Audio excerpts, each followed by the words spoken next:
Ngani zamakhosi, ngiyanamukela kuMakhosi Wonke TV. Ngiyacela manje ngifuna ukuthola amanye amavidiyo, subscribe and like and share and follow phakathi kwadlula ikhasi. Ngani zamakhosi, namhlanje ngizokhuluma ngesilwane.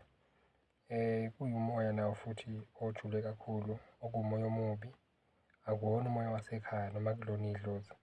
Isilwane umoya ohlanganiswayo. Abaningi noma abanye abantu abenza kabi izinto baye bahlanganise le simo sale silwane sivuswe ngempande nangamathambo ey'lwane ey'julile namafuthazo, bayabafana ney'nhlabathi zamathuna. Suke bejulile lapho bemikisa ngempela, benzela ukuthi bekuhluphekise noma bekubulale uphila. So baye benze kanjalo-ke ngani zedlozi. So isilwane lesi isikhathi esiningi noma sonke isikhathi masifika kuwena, sifika kuwena njengomuntu esizombatha nawe. Kusuke kungeyena umuntu wakini uma umbona embatha nawe emaphushweni, kusuke kuwumuntu nje ongamazi, kusuke kukhombisa ukuthi isilwane leso utholukuthi simbatha nawe. Isikhathi esiningi la bantu abambathwa yimoya yesilwane, abantu uthole banamadlozi amaningi noma banenzuza noma banedlozi eli-powerful. Isikhathi esiningi kuba yilabo bantu labo, uthole baphethe inhlanhla kakhulu ngoba bahamba nememedi. Uthole ukuthi manje iyo yonke le moya uthole sebeqhatheka ngaleyo ndlela ngenxa yamadlozi abo a-powerful asuke behamba nawo.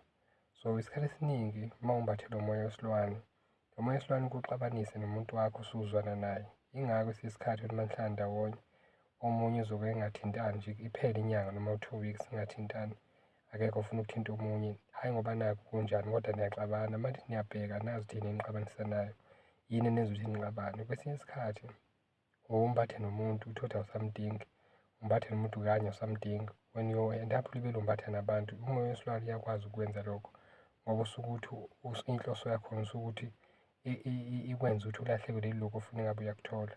So you only find even ukuthi you don't have a right partner for yourself.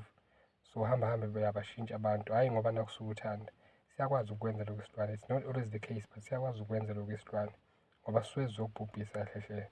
So le silwane lesi isikhathi esiningi uma uthi uyohlola, kuyinto uthole ukuthi uma uthi uyabheka, uyakubelapha uyohlola, uthole ukuthi iyazifihla ngoba iyashifta le nto ngoba isuke izifihla khona ingeke isuke la kuwena.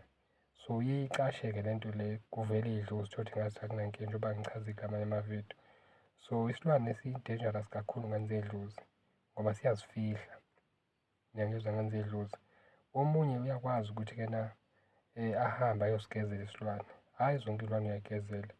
Zikhona iy'lwane ozigezelayo, ezinye funa uy'suse ngendlela thizeni ngoba phela miningi imicimbi esuke yenziwa, kuya ngokuthi leso silwane leso sikumbathe kanjani. Yingakho-ke kubalulekile ukuthi-kena uqondane nabantu abaqondene nale simo lesi, abazokwazi ukuthi bakubheke sona ngoba isikhathi esiningi le moya lo uyahluphekisa. Omunye uyageze, hamba ayogezela emfuleni, siphinde sibuye simbathe naye, asabathe uyageza lutho, kanti lesi akusona isilwane esifuna usigezele, isilwane esifuna ukusivale noma isilwane efuna ukuhlukanise naso ngoba phela khona isilwane ombathiswa naso, kube khona isilwane esihlala nawe, kube khona isilwane uthole ukuthi simbatha nawe ngezinye zey'khathi, not ukuthi ngaso sonke isikhathi sohlezi simbathe nawe, siyahamba siphinde sibuye.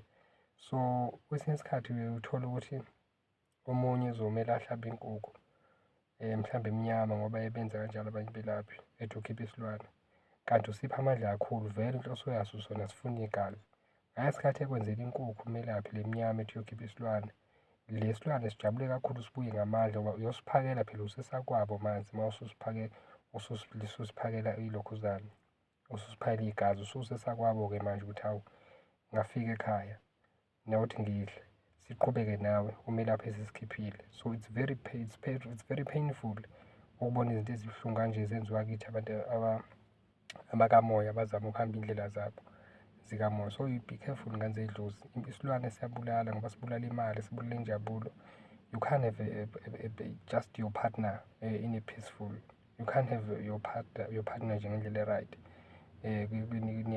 Niyalimala nobabili. So kuyenzeka ukuthi nomunye unesilwane sakhe nomunye unesilwane sakhe, kuyenzeka lokho, uthole seniyoshana nize nikhiphane igazi, niphambiselane iy'khali kodwa ekugcineni futhi niphinde nixolelane.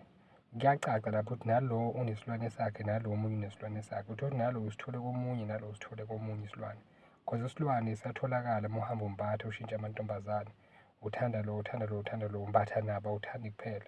isilwane siyakwazi ukungena kanjalo, ngiyangizwa ngane zedlozi. So ufune ukubheke konke lokuthi awuhambi umbatha uma umuntu abantu abadala. And the worst part ukuthi, the painful part ukuthi la bantu abambathwa imoya yey'lwane abantu abanamadlozi, uthole ukuthi abekho famile ngokuthi banamadlozi aphafula kangakanani.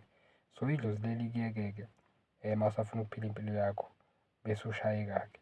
So it's very painful ngane zedlozi. Angifuni ukuthi uyoshayeka usutholile ulwazi. Ulwazi ngiletha la khona uzokwazi ukuthi uthole. Kwesinye isikhathi kuyenzeka ukuthi kube isilwane uthole ukuthi sifuna idlozi, bafuna i-attention yakho khona uzokwazi ukuthi ulungise, ngoba khona isilwane uthole sikumbathile kanti isilwane esihamba nedlozi.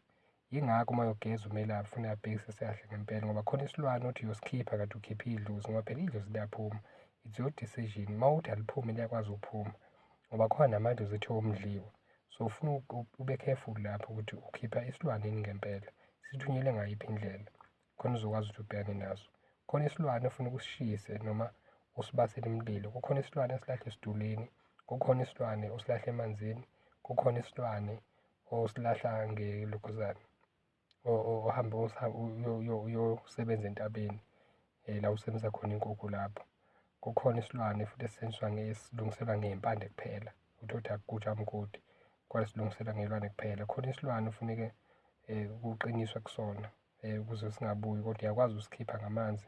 Kwesinye isikhathi ufana namanzi olwandle lapha nesihlabathi sakhona, ngoba phela siyi-powerful kakhulu isilwane lesi, ubheke iy'nhlangothi zonke.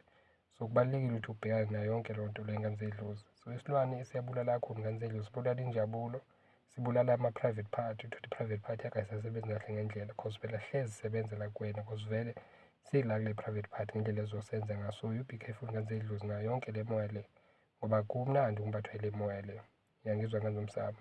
So isilwane-ke siyakwazi ukuthi sisuseke ngane zedlozi, kubhekakale ukuthi-ke na sisuswa kanjani. Esinye siyahlolelwa ukuthi sisuswa kanjani ngoba phela ajulile lezi iy'lwane. Angibeke kanjalo ngane zedlozi, ngiyabonga.